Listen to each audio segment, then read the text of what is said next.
वरदान मुझे चाहिए। अब भगवान शिव जी ने उस तोते के बच्चे को क्षमा कर दिया और कहा, शुक, तुमने जो कथा सुना है, कथा सुनकर के तुमने कथा का अनादर किया, छिपकर की कथा नहीं सुनना चाहिए। आज से इस कथा को जो सुनेगा वो अमर नहीं होगा, लेकिन हाँ, कथा का प्रभाव जरूर होगा। आज से इस कथा को जो सुनेगा वह अमर तो नहीं होगा, पर हाँ, 7 दिन नियम पूर्वक सुनने से वह व्यक्ति के सारे पाप समाप्त हो जाएंगे और उसका उद्धार मोक्ष जरूर होगा। तब से ये अमर कथा मोक्षदायिनी कथा होगी। जो सुनेगा उसका मोक्ष निश्चित है। और ऐसी अमर कथा श्रावण छिप करके सुना अमर किया। और पहली बात तो ये है भाई, जब कथा का प्रभाव था, जो सुनेगा वो अमर हो जाएगा।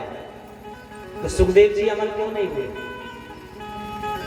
सुखदेव ने भी तो सुना था, अमर होना था। बोले सुखदेव जी ने एक गलती कर दिया। कथा सुनकर के सुखदेव जी माता बेटिका के गर्भ में चले गए, और गर्भ में जब गए, गर्भ के जब 12 वर्ष बाद जन्म हुआ, तो जन्म होने के बाद उस कथा को वो भूल गए। क्योंकि देखिए, मनुष्य मां के गर्भ में जाता है तो उसको ब्रह्म ज्ञान होता है।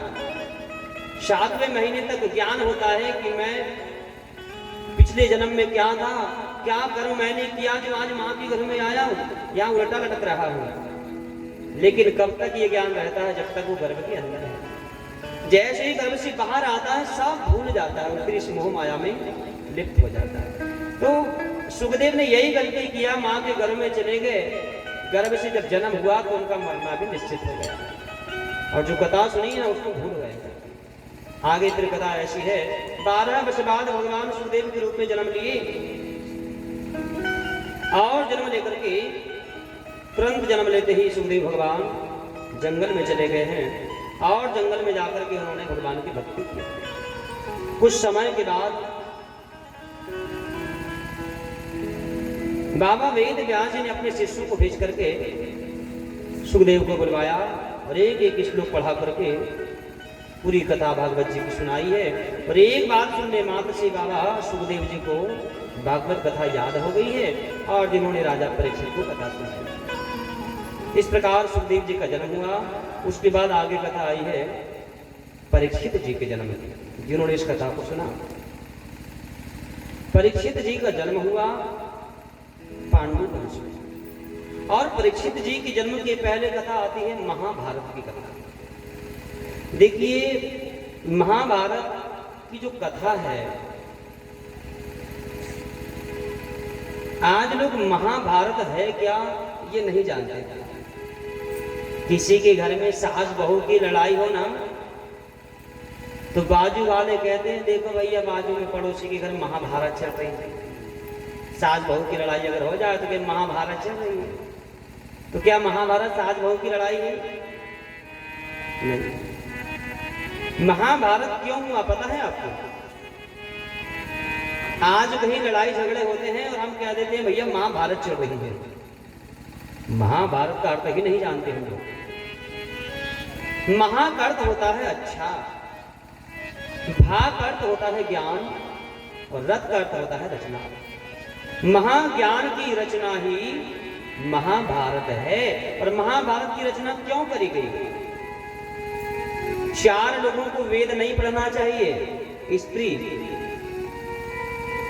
शूद्र, पतित और द्विजाति, जिनकी मां दूसरे समाज की हो और पिता दूसरे समाज का हो, उनसे जो संतान होती है उसे द्विज कहा जाता है, द्विजाति। देखिए, हमारे सनातन धर्म में व्यवस्था बनाई है विवाह समाज में ही होना चाहिए, लेकिन आज कलयुग का ऐसा प्रभाव है, आज विवाह के लिए संतान को माँ बाप की जरूरत नहीं है। आप में से बहुत से लोग ऐसे होंगे जिन्होंने पत्नी को शादी के दूसरे दिन देखा कि मेरी पत्नी कैसी है। माँ पिता ने जो कर दिया ठीक है, मान भी लिया, लेकिन आजकल की संतानें ऐसी नहीं है। हाँ, पिताजी को कहती तुम बाद में देखना, रखना तुम्हें थोड़ी है। और चलो ठीक है, चल बेटा ही पसंद कर ले, बात अलग है, समाज की तो हो कम से कम।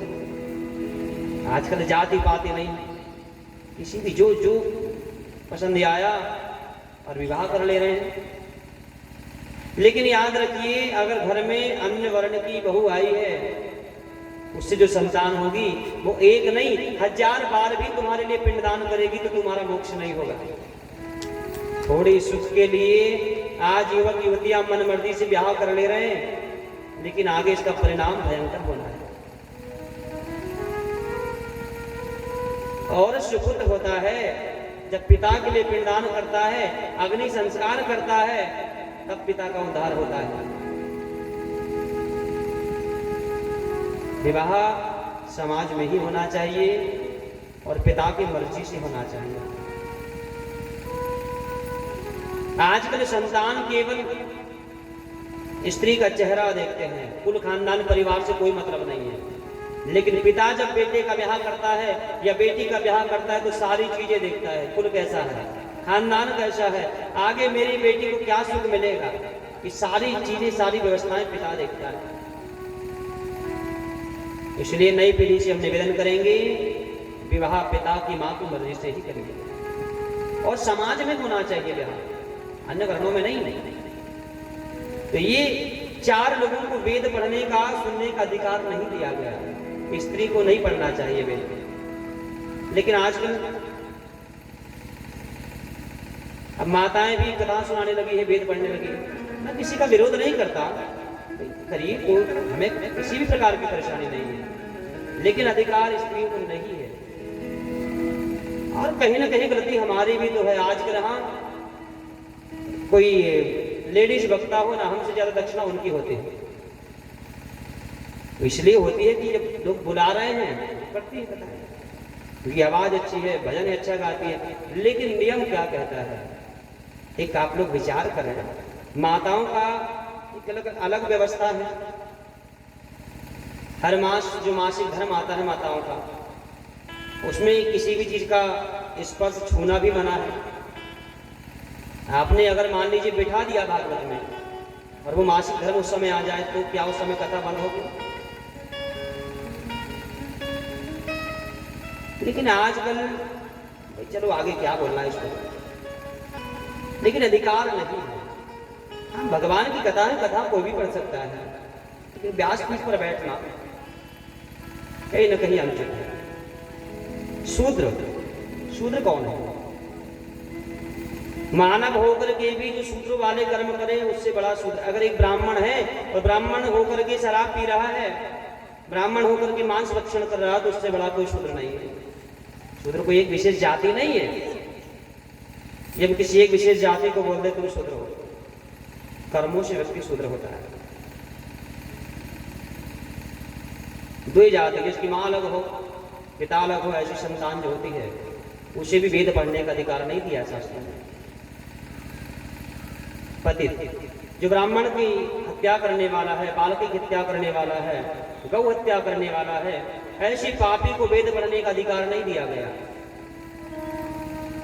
पतित पापी, अब इन लोगों का भी कल्याण कैसे हो? इसीलिए महाभारत की रचना की गई और महाभारत को 5वां वेद कहा गया है। वेद 4 है, लेकिन महाभारत को 5वें वेद की संज्ञा दी गई। आप लोग आरती में सुनते हैं ना, यह अमर ग्रंथ, यह मुक्ति पंथ, यह पंचम वेद निराला है। महाभारत को 5वां वेद कहा गया। तो ये महाभारत सभी लोग पढ़ सकते हैं, सबको अधिकार है। और देखिए आज हर एक घर में लड़ाई झगड़े हैं, भाई भाई में लड़ाई है, सास बहू में लड़ाई है, पिता पुत्र में लड़ाई है। हर घर में कुछ न कुछ बात को लेकर के लड़ाई होती है। हर एक व्यक्ति चाहता है घर में सुख शांति बनी रहे, लड़ाई झगड़े ना हो, पर होते। उसका कारण, अगर आप चाहते हो घर में कभी लड़ाई ना हो तो एक सूत्र को याद रखिए, आपके घर कभी लड़ाई नहीं होगी। देखिए लड़ाई कब होती है जब एक व्यक्ति झूठ बोल रहा है और दूसरा सत्य बोल रहा है। जहां धर्म अधर्म एक साथ होगा वहां लड़ाई होना निश्चित है। जहां धर्म अधर्म एक साथ होगा वहां लड़ाई होना निश्चित है। एक सूत्र को याद रख लीजिए, अगर एक व्यक्ति झूठ बोल रहा है तो घर में दूसरे को सत्य नहीं बोलना चाहिए, मौन हो जाना चाहिए, आपकी यह लड़ाई नहीं होगी। या एक व्यक्ति सत्य बोल रहा है तो दूसरे को झूठ नहीं बोलना चाहिए। और अधिकतर आज लड़ाई झगड़े किस बात को लेकर के है, हमारी मुख की जो वाणी है, वाणी के कारण आज हर घर में झगड़े हो रहे हैं। सास बहू को उठपटांग बोल देती है कुछ भी और लड़ाई चालू हो जाती है। कभी कभी बहू भी सास को कुछ गड़बड़ बोल देती है और बस वहां से झगड़े की जड़ प्रारंभ हो जाती है। आपको पता है महाभारत क्यों हुआ? और महाभारत किन लोगों में हुआ? सगे भाई भाइयों में महाभारत का युद्ध हुआ। और युद्ध भी ऐसे हुआ कि घर में दीपक जलाने वाला तक एक नहीं बचा।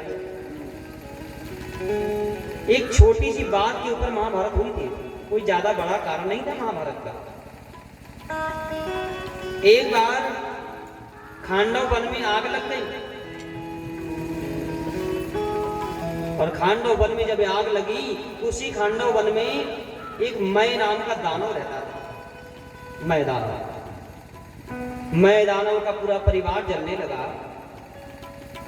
तो मय दानव अर्जुन की शरण में गया और अर्जुन की शरण में जाकर कहने लगा कि महाराज मेरे परिवार को बचा लीजिए, मेरे घर को बचा लीजिए, बड़ा एहसान होगा आपका।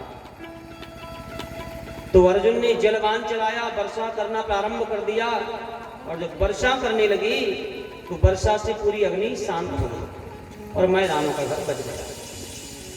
अब जैसे ही मय दानव का घर बचा तो मय दानव अर्जुन पर बड़ा प्रसन्न हुआ। और मय दानव जो था ये मायावी था। उसने अपनी माया से एक बड़े सुंदर महल को बनाया और महल बना करके अर्जुन को भेंट कर दिया।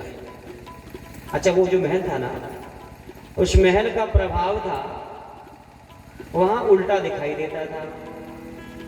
जहां सूखी जमीन दिखती थी ना वहां पानी होता था और जहां पानी दिखता था वहां सूखी जगह होती थी, माने उल्टा दिखता था।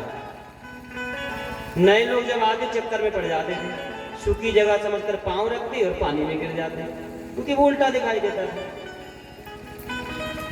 तो एक बार ये चर्चा जब पूरे आसपास फैल गई कि अर्जुन जैसा महल आज तक किसी का नहीं हुआ, दुर्योधन को लगा देख करके आता हूं क्या मेरे महल से भी अच्छा है उसका महल। और अर्जुन उस महल को देखने गया, जाकर के देखा। अब इसको ये पता नहीं था कि यहां उल्टा होता है। ये सूखी जगह समझ करके जैसे ही पांव रखा वहां तो पानी था, पानी में गिर पड़ा।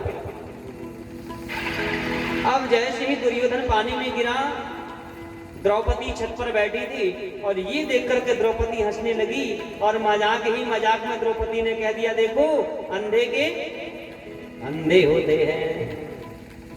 बस इतनी सी बात थी और यहां से महाभारत चालू हो गई। बिना सोचे विचारे आज मजाक में द्रौपदी ने कह दिया, देखो अंधे के अंधे होते हैं, दिल में भी नहीं दिख रहा, पानी में गिर रहा है। और इस छोटी सी बात ने दुर्योधन के हृदय को चीर दिया। आज दुर्योधन ने प्रतिज्ञा कर लिया, द्रौपदी आज भरी सभा में सबके सामने तुमने मेरा मजाक उड़ाया है, मैं अभी प्रतिज्ञा करता हूं एक दिन तुझे निर्वस्त्र करके अपनी जंघा पर बिठाऊंगा, तब तुझे पता लगेगा भरी सभा में किसी का अपमान कैसा होता है। और यहां से महाभारत चालू हो गया। फिर आग्रह करेंगे, हर घर में लड़ाइयां होती हैं, हर घर में झगड़े होते हैं, पर जब हम वाणी बोलते हैं उस समय बहुत सोच विचार करके बोलना चाहिए कि आज हम जो बात बोल रहे हैं आगे इसका परिणाम क्या होगा।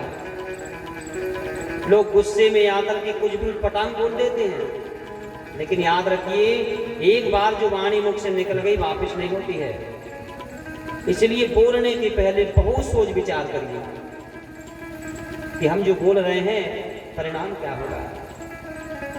वाणी ऐसी बोलिए मन काया पाप होय, औरण को शीतल करे आपहु शीतल हो।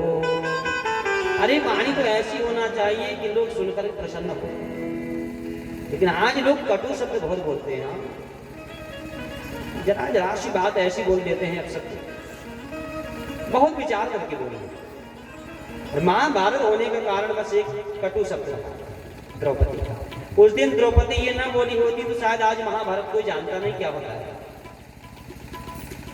और महाभारत यहाँ से प्रारंभ हुआ, परिणाम आप सभी लोग जानते हैं। 5 पांडव ने कौरव सेना का विनाश कर दिया, और केवल 5 पांडव की विजय क्यों हो गई? क्योंकि सत्य पर थे।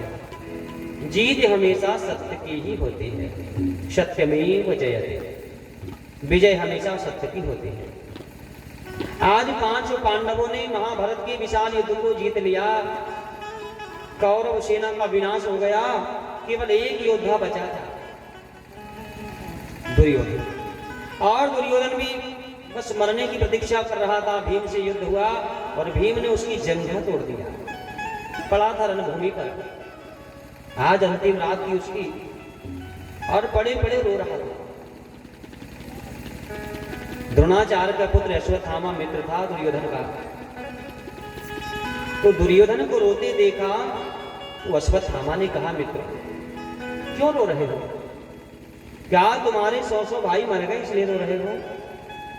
दुर्योधन ने कहा कि मित्र नहीं, इसलिए नहीं रो रहा कि मेरे 100 भाई मर गए, रो इसलिए रहा हूं इतनी विशाल सेना मेरे पास थी, मेरे समान बलशाली 100 भाई थे, लेकिन हम एक को पांडव नहीं मार सके। चलो ना मरते 5 एक आध ही मर जाता तो हमें गर्व होता कि हाँ हमने भी एक को मारा है। सेना होने के बाद भी मैं एक पांडव नहीं मार सका। और ये सुनकर के अश्वत्थामा ने गुस्से में आकर प्रतिज्ञा कर लिया, मित्र इतनी सी बात के लिए रो रहे हो? मैं प्रतिज्ञा करता हूं कल दिन निकलने से पहले 5 पांडव का सिर काट करके तुम्हारे चरणों में चढ़ा दूंगा, और ये नहीं कर पाया तो कभी मुंह नहीं दिखाऊंगा तुम्हें।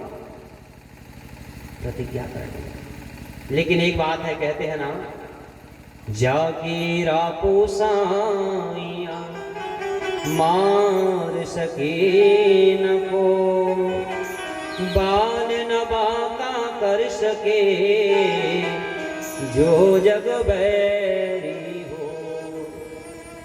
जिसकी रक्षा में स्वयं भगवान हो, क्या कोई उसको मार सकता है?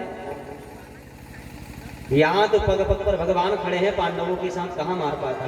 लेकिन भगवान को चिंता हुई कि अश्वत्थामा ने प्रतिज्ञा किया है तो वो मारेगा जरूर पांडवों को। और दिन निकलने से पहले, मतलब रात में ही ये सारे लोग गहरी नींद में सो रहे थे। भगवान को चिंता हुई और भगवान गए 5 पांडवों से कहा, कुंती बुआ से कहा, द्रौपदी से कहा, चलो अभी गंगा जी चलना है। आधी रात को 12 बजे जाकर के नींद से जगाकर भगवान कह रहे हैं चलो गंगा चलना है। अच्छा एक बात ये बताइए, आप लोग गहरी नींद में सो 12-1 बजे रात को, अचानक कोई आकर दरवाजा खटखटाए और कहे चलो भैया गंगा जी चलना है नहाना, या मानो गांव के बाहर चलना है। आप लोग एक बार भी नहीं पूछोगे क्यों जाना है? गहरी नींद में आप सोए हो।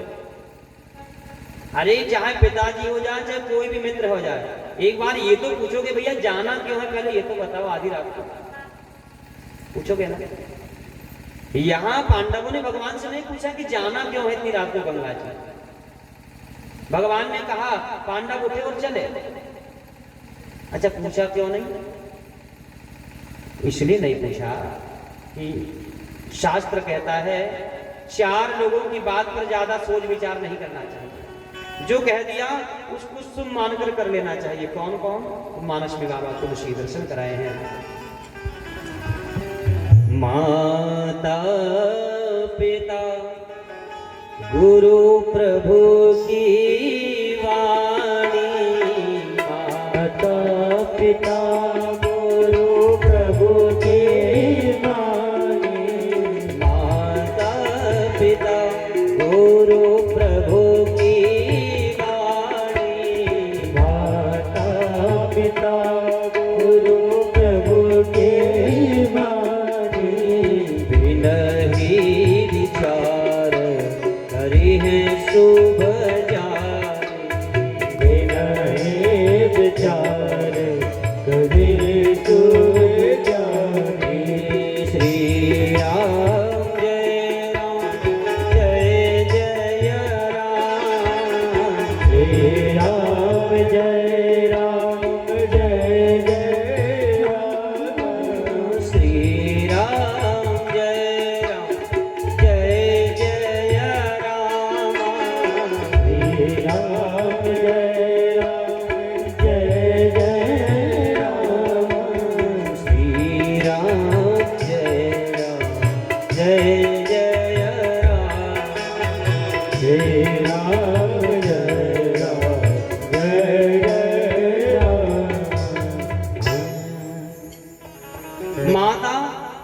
पिता, गुरु और भगवान, ये चार लोगों की बात पर ज्यादा सोच विचार नहीं करना चाहिए।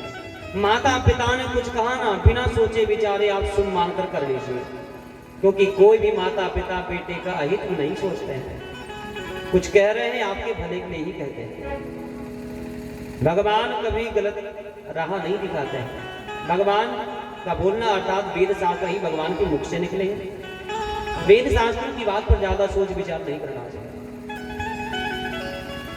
और गुरु की बात पर ज्यादा सोच विचार नहीं करना चाहिए, क्योंकि कोई भी गुरु अपने शिष्य का अहित कभी नहीं सोचता। कुछ कहता है शिष्य के भले के लिए ही कहता है, इसलिए बिना विचारे गुरु ने कहा और कर लेना चाहिए। आज पांडवों ने भगवान से इसलिए नहीं पूछा कि गंगा क्यों जाना है, क्योंकि गुरु भी भगवान है। गीता का उपदेश दिया ना अर्जुन को, और फिर भगवान तो भगवान है, इसलिए सोच विचार नहीं किया। भगवान ने कहा कुछ अच्छा ही सोचा होगा, इसलिए पांडव आदि रात को उठे और गंगा जी चले गए। कुंती चली गई। भगवान ने द्रौपदी को कहा, द्रौपदी जाओ अपने बेटों को भी लेकर के आ जाओ। और बेटों को लेने द्रौपदी गई है। 5 बेटे हैं पांडवों के। एक तो अभिमन्यु मारा गया महाभारत के, तो बचे 5। 5 बेटों को कहा बेटी चलो गंगा जी चलना है। बेटों ने कहा माँ पागल हो गई हूँ, आधी रात को तुम्हें गंगा क्यों जाना है मेरा? अरे कल सुबह चलेंगे, स्नान कर लेंगे। अरे बेटा भगवान कह रहे हैं गंगा चलना है, चलो। बेटों ने कहा माँ पागल हो तुम, तुम्हें जाना है तुम जाओ, हमें नींद आ रही, सोने दो। और 5 बेटों ने भगवान का कहा नहीं माना, और 5 बेटे पांडवों के बिस्तर पर ही होड़ करके सो गए। और याद रखिए, जिन्होंने माता पिता की बात नहीं मानी, जिन्होंने गुरु की भगवान की बात नहीं मानी, आगे चल करके पछताना ही पड़ा। पता है पांडवों के बेटों ने जब बात नहीं माना, उसका परिणाम क्या हुआ? अश्वत्थामा रात में आया, घोर अंधेरा था, प्रतिज्ञा किया था 5 पांडवों को दिन निकलने से पहले मार दूंगा। अंधेरे में देख नहीं पाया, 5 पांडवों की जगह 5 बेटों का सर काट दिया गहरी नींद में। 5 का सिर काट करके एक कपड़े की पोटली में बांध लिया, और पोटली में 5 सिर को बांध करके लेकर के चला गया। भगवान का कहा नहीं माना। अगर मान गए होते तो आज 5 पांडवों के बेटों की ये दशा न होती। 5 का सिर कट गया। और भगवान इधर सबको लेकर के गए, और थोड़ी देर बाद भगवान ने कहा चलो वापिस चलना है। सारे लोग वापिस आ गए। 5 पांडव जाकर के सो गए। कुंती बुआ सो गई। पर देखिए, एक माँ का स्वभाव होता है, जब कोई बेटा होता है तो माँ रात में जितनी बार माँ की नींद खुलती है, माँ बेटे को देखती है कहीं इसको भूख तो नहीं लगी है, कहीं इसको ठंड तो नहीं लग रही है। जितनी बार माँ उठेगी बेटे को देखेगी। और ये माँ का स्वभाव होता है, बेटा भले ही छोटा सा हो या बड़ा हो, माँ को बड़ी चिंता होती है बेटे। रात में जितनी बार उठेगी बेटे को देखती है कहीं ठंड तो नहीं लग रही। आज द्रौपदी को लगा एक बार देख लूं बेटे को, ठंड तो नहीं लग रही है। और बेटे को जब देखने गई तो क्या देखा? पूरा बिस्तर खून से लाल है। चादर जैसे ही हटाई ना, देखा 5 बेटों का धड़ है, पर सिर एक भी बेटे का नहीं है, बिना सिर के बेटे पड़े हैं। और सोचो उस माँ पर क्या व्यतीत होगी जिसके 5 बेटे हो और 5 का सिर ना हो, केवल धड़ पड़ा हो। ये देख करके द्रौपदी अपने आंसू न रोक पाई और रोने लगी। झरझर आंसू झर रहे हैं, रो रही है। सिसकियां भर भर के जब द्रौपदी रोने लगी, सिसकियों को सुनकर 5 पांडव दौड़े आए। क्या बात है द्रौपदी, क्या बात है? लेकिन द्रौपदी के मुख से आवाज नहीं निकल पा रही है, बस सिसकियां लेकर के रो रही है। अर्जुन ने कहा द्रौपदी क्या बात है, क्यों रो रही हो? द्रौपदी ने कहा नाओ तो एक बार बेटों की तरफ तो देखो। और जैसे ही 5 पांडवों ने बेटों के बिस्तर पर देखा, पूरा बिस्तर खून से लाल पड़ा है। बेटों का धड़ है लेकिन सिर एक का भी नहीं है। ये देखा और 5 पांडव आंसू ना रोक पाए, रोने लगे। अर्जुन ने क्रोध में आकर प्रतिज्ञा कर लिया, द्रौपदी मैं तुम्हारे आंसू नहीं पोंछूंगा। तुम्हारे आंसू कब पोंछूंगा, जब जिस हत्यारे ने हमारे बालकों को मारा है उसको मार करके तुम्हारे चरणों में चढ़ा दूंगा, तब तुम्हारे आंसू पोंछूंगा। जब तक उसको मार नहीं देता मैं तुम्हें आंसू को तुम्हारे नहीं पोंछूंगा। क्रोध में आकर प्रतिज्ञा कर दिया।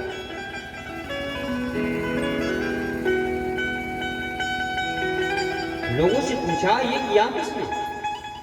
लोग कहते हैं हमने किसी को देखा नहीं इनको मारते हुए बालकों को। एक सेवक ने कहा महाराज मुझे पक्का तो पता नहीं, लेकिन हाँ थोड़ी देर पहले मैंने गुरु द्रोणाचार्य के पुत्र अश्वत्थामा को यहाँ से जाते हुए देखा, और हाँ उसके सिर पर कुछ पोटली जरूर थी। हो सकता है ये कर उसी ने किया। क्रोध में आकर अर्जुन ने कहा अश्वत्थामा ब्राह्मण होकर के इतना बड़ा तुमने पाप कर दिया। अरे बालकों को सोते हुए मारा तुमने, तुम्हें जरा भी दया नहीं आई इन बालकों को। युद्ध में मार दिया होता दुख नहीं होता, पर सोते हुए बालकों को मारा। और मारने दौड़े हैं अश्वत्थामा को। भयंकर युद्ध हुआ दोनों के बीच में, और अश्वत्थामा को अर्जुन मारने के वाले थे, पर ब्राह्मण है, गुरु का पुत्र है, ब्राह्मण को मारूंगा तो मुझे ब्रह्म हत्या का पाप लगेगा।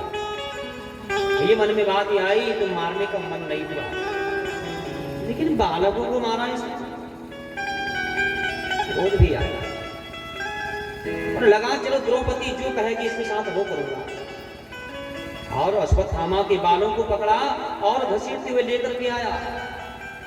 जैसे ही घसीटते हुए लेकर के आने लगा अश्वत्थामा को, यहाँ अपने मृत पड़े हुए बेटों के सामने द्रौपदी रो रही है, आंसू झर रहे हैं, फिसकियां लेकर के द्रौपदी रो रही है। और जैसे ही अश्वत्थामा को अर्जुन ने बाल पकड़कर घसीटते हुए लेकर आंगन में आया, दौड़ी द्रौपदी जाकर कह दिया नाथ ये क्या कर रहे हो? अरे जिसे तुम मार रहे हो ये एक ब्राह्मण है, और ब्राह्मण को मारोगे तुम्हें ब्रह्म हत्या का पाप लग जाएगा, नरक भोगना पड़ेगा। अर्जुन ने कहा द्रौपदी तुम्हें पता है जिसे मैं मार रहा हूं ये कौन है? अरे यही हत्यारा है, इसने तुम्हारे सोते हुए बालकों को मारा है, मैं छोड़ूंगा नहीं इसको। धन्य है द्रौपदी। द्रौपदी ने कह दिया ना इसने मारा है, इसका फल ये खुद भोगेगा, पर आप इन्हें मारोगे आपको भी ब्रह्म हत्या का फल भोगना पड़ेगा, नरक भोगना पड़ेगा।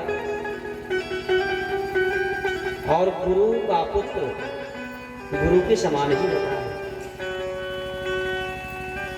देखिए किसी मां को ये बात पता चल जाए कि मेरे बालक की हत्या इसने किया है, क्या उस मारने वाले हत्यारे के लिए आज की कोई मां ये कह देगी इसको छोड़ दो? सोते हुए बालकों का सिर काटा, लेकिन द्रौपदी के संस्कार, द्रौपदी ने कहा ना तो इसको छोड़ दो, जो इसने किया ये खुद भोगेगा, क्यों मार कर आप नरक भोगना चाहते हो? और शास्त्र कहता है जे सठ गुरु सन ईर्षा करही, जे सठ गुरु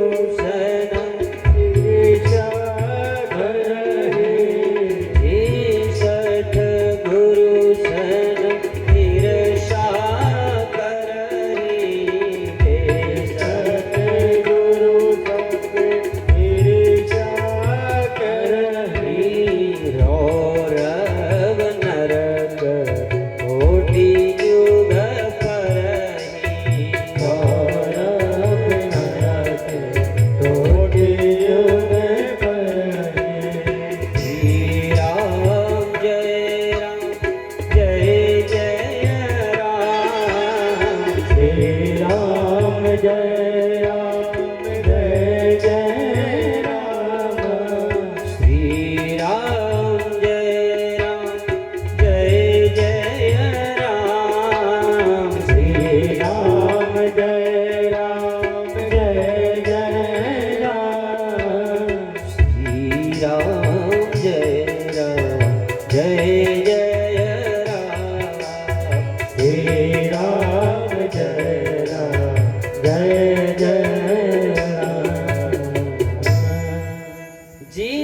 गुरु सन ईर्षा करही, जो अपने गुरु की निंदा करता है, जो अपने गुरु की बुराई सुनता है।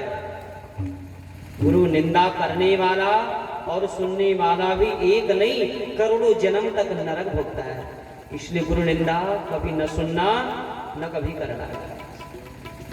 द्रौपदी कहने लगी, नाथ, जब गुरु की निंदा करने वाला करोड़ों वर्ष तक रौरव नाम के नरक को भोगता है, आप मार दोगे गुरु को तो कितना बड़ा पाप आपको लग जाएगा। छोड़ दीजिए। और कहा, नाथ, एक बात मैं आपसे पूछना चाहती हूँ, अगर आप इन्हें मार दोगे तो क्या इनको मारने से मेरे बेटे जीवित हो जाएंगे? अर्जुन ने कहा, द्रौपदी, मैं तुम्हारे बेटे को जीवित तो नहीं कर सकता, पर हाँ, इसको मारकर बदला जरूर लूंगा। द्रौपदी ने कह दिया, नाथ, बदला लेकर क्या करूंगी मैं? और पता है, एक माँ का जब बेटा मर जाता है तो कितना दुख होता है, ये बात मैं जान सकती हूँ, क्योंकि महाभारत के युद्ध में मैंने अपना एक बेटा खोया, अभिमन्यु को, और आज अभी 5 बेटों को मैंने खो दिया। क्या दुख होता है माँ पर, ये मैं खुद जान सकती हूँ। आज आप इन्हें मारोगे तो इनकी माँ भी तो बेचारी इनके सहारे है ना। और चलो, मेरे बेटे मर गए, मेरे साथ अभी भी सहारे के लिए मेरे 5 पति जीवित हैं, पति के सहारे उम्र काट लूंगी।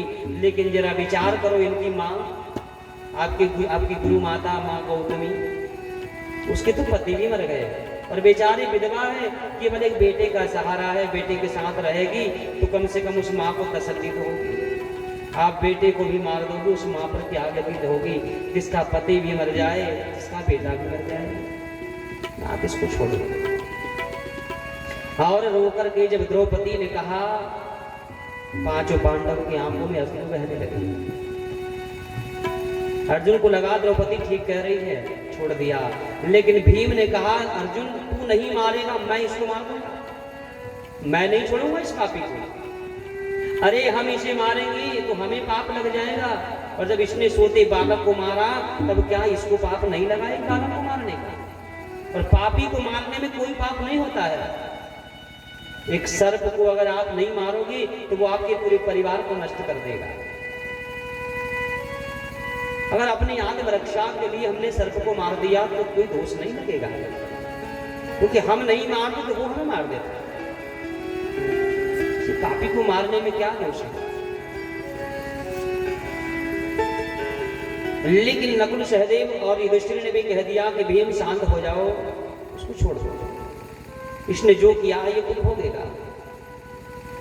और तब कहते हैं, भगवान ने कहा, अर्जुन, अगर अश्वत्थामा को मारोगे तुम्हें नरक भोगना पड़ेगा, क्योंकि ये ब्राह्मण है और ब्राह्मण अपने कर्म से चाहे जैसा भी हो, अगर गलत कर रहा है तो ब्राह्मण भी भोगेगा। लेकिन हाँ, ब्राह्मण कैसा भी हो, ब्राह्मण को अपशब्द बोलने का अधिकार हमें नहीं है, ब्राह्मण को गालियां देने का अधिकार हमें नहीं है। इसलिए एक काम करो, तुम इसको छोड़ दो। और हाँ, गीता में मैंने ही कहा था, पापी को मारने में कोई पाप नहीं है, और ये पापी है, इसको मारो, पर जान से मत मारो। ब्राह्मण का अपमान ही उसकी मृत्यु के बराबर होता है, इसलिए इसका अपमान करके छोड़ दो। और फिर कहते हैं, अर्जुन ने अश्वत्थामा के मस्तक पर एक जड़ सिद्ध मणि थी, उस मणि को निकाल दिया और शिखा काट करके अपमानित करके उसको छोड़ दिया। और इस प्रकार फिर आगे कथा ऐसी है,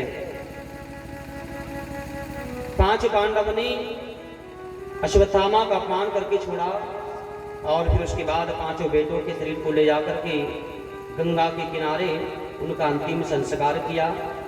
और इधर दुर्योधन ने जब ये बात पता चली है कि ये 5 पांडव नहीं मरे, 5 बेटे हैं, तो उसे भी दुख हुआ, मेरी दुश्मनी केवल पांडवों से, 3 बेटों से नहीं। और तड़प तड़प करके उसके प्राण निकल गए। भगवान ने आगे पांडवों ने उनका भी सबका अंतिम संस्कार किया है, और सबको श्राद्ध कर्म आदि सबके किया। और उसके बाद फिर आगे कथा ऐसी है, यहाँ युधिष्ठिर को लगा कि एक छोटे से राज को पाने के लिए मैंने इतने सारे योद्धाओं को मारा, इतनी सारी माताओं को विधवा कर दिया, क्या मैंने ये ठीक किया? और इतनी सारी माताओं को विधवा करके, इतने सारे लोगों को मार करके क्या मैं राजा बन भी जाऊंगा तो सुखी रह पाऊंगा? और मन कहने लगा कि मुझे अब राजपाट नहीं करना। राजपाट सबको त्याग करके एक स्थान पर बैठ गए। कहा भगवान मुझे राजपाट नहीं करना। तो भगवान ने समझाया युधिष्ठिर, अरे ये तो धर्म अधर्म का युद्ध था, गलती तुम्हारी नहीं है। लेकिन युधिष्ठिर मानने को तैयार नहीं है। तब कहते हैं भगवान भीष्म पितामह के पास में लेकर के गए हैं पांडवों को। उस समय भीष्म पितामह बाणों की सैया पर सो रहे थे और जाकर के भगवान ने निवेदन किया कि भीष्म पितामह जी अब आप ही पांडवों को समझाइए, ये राज नहीं करना चाहते हैं। बहुत सुंदर ज्ञानोपदेश दिया है भीष्म पितामह जी ने। दान धर्मान राज धर्मान मोक्ष धर्मान विभागशः स्त्री धर्मान भगवत धर्मान समासव्यासयोगता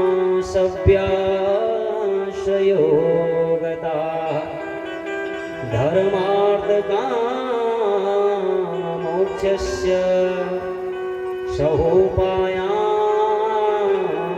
यथा मुने नानाख्यानातिहासेषु